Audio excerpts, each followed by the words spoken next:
ลูกเขาเรียกได้ก่อนนะโน่ทำก่อนไม่ยืนที่ก่อนมากินใจเย็นก่อน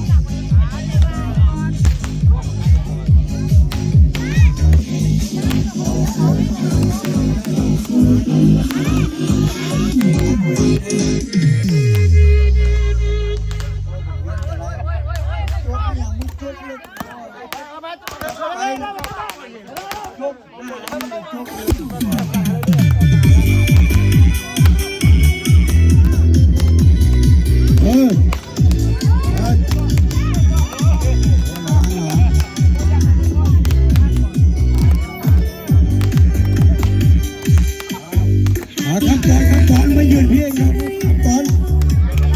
เอาไม่ยืนเพียงเต้นเนี่ยพี่ขั้นตอน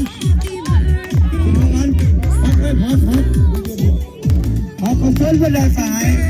ท่านมีการสายนะเป็นเกียรติแก่ครับก่อนคุณสายนะคอนเสิร์ตเชิ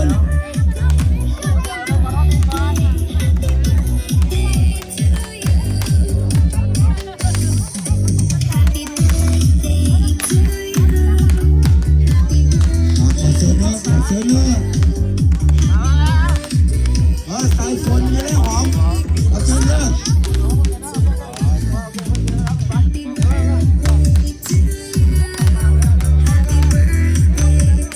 ขอเชิญทุกคนภูมิใจ